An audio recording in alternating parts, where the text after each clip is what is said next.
iyo uri mu kazi cyangwa se iyo uri gutegura ikintu hakaboneka umuntu uguha imbaraga cyangwa se umuntu ugusapotinga, bihita bigaragara ko uwo muntu yishimiye ikintu ukora. Niyo mpamvu wowe ubonye ino video ngusabye ngo muri comment andikamo ijambo ngo ndahari cyangwa se ndi active, nkwereke uburyo nakoreye amafaranga muri ino website nkahita nyabikuza. Ino website ntabwo igoye, ni ugukora account gusa, face verification, ubundi amafaranga agenda yibara buri munsi. Ukora crime iyo ubishatse, muri make ni mining. Merutse gukora video ivuga kuri ino website, abantu benshi baravuga ngo izi ni scam, banga kubyizera. Nyuma y'iminsi 2 nibwo nakoze video yerekana ukuntu babikuza muri ya website, then n'ukuntu amafaranga atakugeraho kuri MTN Mobile Money. Abantu banyandikiye ari benshi muri comment ngo tubabarire uzadusubiremo video y'ukuntu twiyandikisha nuko twabikuza. Uyu munsi nibyo ngiye gukora rero, ngiye kukwereka uko wabikuza amafaranga muri ino website, nyuma ndakwereka uko wakiyandikisha. Guys, ikintu ngusaba ni ukureba ino video uvitangiye kugeza irangiye. Ubundi niba ari bwo bwa mbere ugeze kuri uno muyoboro wa online 250 ugakanda subscribe, like yo ndakeka wamaze kuyikora.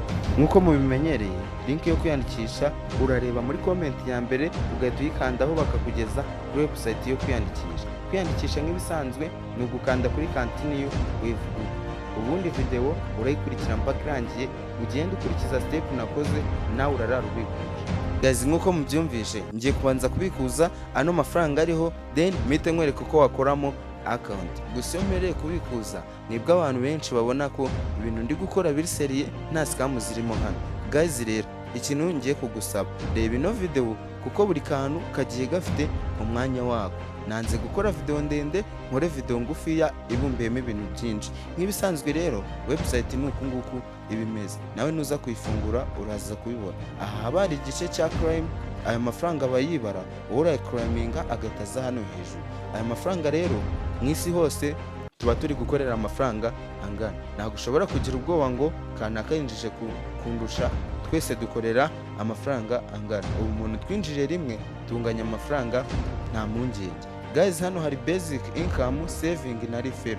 Uri kubona harimo uburyo butatu bwo kwinjizamo amafaranga. Gusa nk'abatangizi cyangwa se abantu batamenyereye no mwuga, tugiye kureba ku buryo bwa basic income. Iyi basic income nigiye kudufasha kubikuza ari amafaranga. Nk'ibisanzwe rero biragusaba application ya wallet yo kubikurizaho, yaba OKX cyangwa se Binance. Nk'ibisanzwe rero kankoreshe Binance, OKX niyo nabonye yihuta cyane. Gusa ku muntu ufite OKX, Binance, Trust Wallet n'izindi wallet zose zakira amafaranga hano mu gihugu cy'u Rwanda, wemerewe kuzikoresha. Ibyo byose nugira ikibazo ndabikwereka muri video. Nkuko mubibona rero, ino ni OKX. OKX nkuko ubibona mfite amafaranga make angana n'idolari rimwe n'ibice kimwe. Nk'ibisanzwe rero ndahita nza hano, ubwo ndaza kukwereka uko connecta ino wallet ndetse n'iriya website. Amafaranga yose ubikuje agahita aza hano direct. Ndaza hano nkande kuri ino coin kuko ariya nama YDD. Iriya website yitwa World Republic. Iriya website rero amafaranga ahita kugeraho aka kanya. Ibyo ugiye kureba muri ino video uraza gusobanukirwa. Ndayikandaho, nimara kuyikandaho ndakanda hano kuri receive. Nkuko ubibona aya nayo nagiye nakoze kuri experiment kuri 5, nkora ku 130 ndetse na 91. Izo ni experiment zose nakoraga kugira ngo tureke amafaranga tugeraho. Then wowe urahita uzukande kuri receive, ariko ndi kubikwereka uzabikora wamaze gukoramo account. Ariko ni byiza kumenya uko ukuramo amafaranga mbere yo kumenya uko yakorera. Guys, nukanda kuri receive uzahita ugera ahantu hameze gutya. Hano hari address. Ino address uzaza uyirye copy. Numara kuyirya copy, hano hejuru muri kubona ko batweretse ko twayiriye copy. Yes, uzahita ugaruka inyuma. Nugaruka inyuma ugaruke muri wa website, naye ngaye kambanze nyakorere crime kugira ngo ajye hariya hejuru tuyabikurize rimwe. Yes, uri kubona rahita yongera hariya hejuru. Yes, yongeye hariya hejuru, then tukande kuri aya yo hejuru. Duhita dukanda hano kuri section ya withdraw. Nidukanda kuri withdraw turahita tugera ahantu hameze gutya ngo send YDD to. Ubwo wallet wazanye yaba iyo muri Binance, iyo muri OKX, Trust Wallet ndetse n'izindi wallet zose ziri hano mu Rwanda washyiramo hano. Nkuko bisanzwe rero urakanda urutoki ugumijeho, dukande hano handitse ngo paste, bivuze ngo dushyizemo ya link twariye copy yo muri OKX ya YDD. Nitumara kuyikandaho hano hasi kuri network turashyiraho base, duhite dushyiraho maximum amount, ubwo ni amafaranga yose ariho. Nidusoza turahita dukanda hano ku ijambo ryanditseho ngo withdraw. Yes, nk'uko mubibonye hano hejuru baduhaye SMS ya sent igaragaza ko amafaranga yagiye. Aya mafaranga nk'uko mubibona dusigaranaho 0.0000, nta kintu kiriho. Ariko aya mafaranga turebe neza muri OKX niba yatugezeho, turasubira inyuma twinjire muri OKX then refreshing.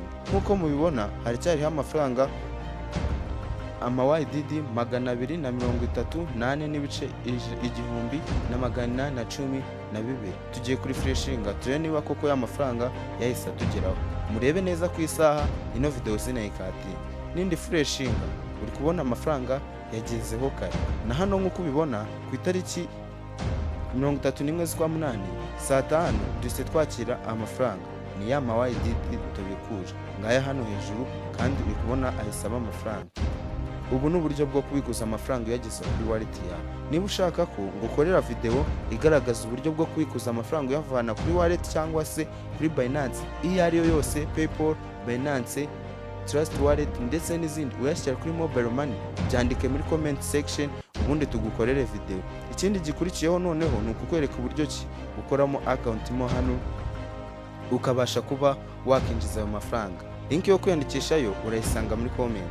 Nk'ibisanzwe rero numara kwiyandikisha unyuze kuri link naguhaye urahita ubona amafaranga yo kwinjiriraho cyangwa se urahita utangira nawe ubone hano biri kwibara. Ayo mafaranga rero uko ubishatse ukora claim. Kambaho urugero n'aya ngaya ariho nayakorera claim, ngari hariya hejuru yagezeho. Guys rero nk'ibisanzwe niwinjira wowe uraza, byaba byiza nkoze log out nkatangira ndi kukwereka uko bikorwa, gusa ndakeka urasobanutse. Niwinjira wowe winjiye kuri iyo link yanjye urahita ugera ahantu ho kwinjira. Nuhagera urahakanda ukande kuri continue with Google. Numara gukanda kuri continue with Google, ikintu kiraba kibura kugira ngo ubikuze ni ukuza hano hejuru ku mafaranga, waza ku mafaranga ugahita uza hano handitse ngo me I. Aha hantu urasanga hatari verification. Nusanga hatari verification urahita uza, yes, urahita ugenda uhakanda. Numara kuhakanda barita bakugeza ahantu hari isura yawe cyangwa se yes, kubera uraba uri kureba muri phone, urajya ahantu ku gikuta hari ibara rimwe, then hatari ibiti bigenda, hari ibara rimwe ry'igikuta.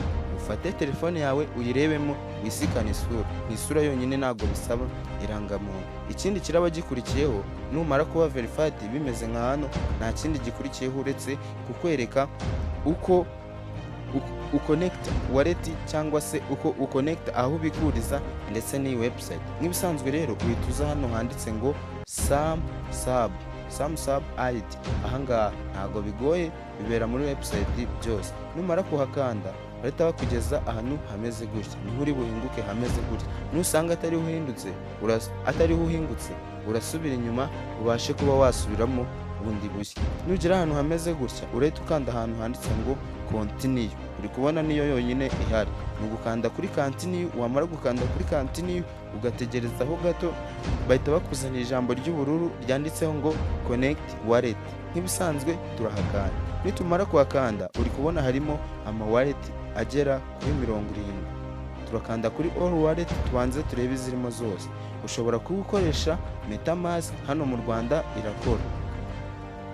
Ushobora kuba uyikoresha Trust Wallet irakora, iyo ntago nyizi. OKX irakora, Binance irakora. Mu Rwanda ndakeka izi nizo wallet dukunda gukoresha, gusa n'izindi uramutse uzifite ushobora gukoresha imwe muri zo. Nk'uko mubizi rero tugiye guconnecta wallet ndetse ni application ngereka nkoreshe OKX, niyo yihuta. Uhita uyikandaho ako kanya, wamara kuyikandaho ihita iba open direct, nta handi hantu unyuze. Pfa kuba ufitemo iyo wallet kandi ifunguye neza, bihita byifungura gutya nta kintu ndi gukora muri screen nk'uko ubibona. Then byamara kwifungura ugategereza, yes, ugahita ukanda hano kuri confirm. Wakanda kuri confirm bahita bakubwira ngo ushyiremo fingerprint, wayishyiramo tayari uri kubona ngo connected, return to the app. uhita ugaruka muri ya website, biba byabaye connected. Yes, biba byabaye connected, then amafaranga yose ukoreye wemerewe kuyabikuza uko yaba angana kose. YDD 5 wemerewe guhita uyabikuza. Nk'ibisanzwe ni ukuza ugakora crime, ubwo ushobora kumara nk'amasaha 5 ukaza ugakorera crime rimwe yabaye menshi. Guys, ino video niba yagufashije, andika ijambo muri comment section ngo true, that is true, kuko ibi bintu birakora. Amafaranga ngezeho, igisigaye ni ukuyakora kuri OKX nyashyira kuri Momo. Niba ushaka kureba iyo video, kanda subscribe kugira ngo ukande no kuri notification, cyangwa se ukande kukazogera kugira ngo uzabone video mu ba mbere. Guys, wakoze kureba ino video kandi ndagushimiye.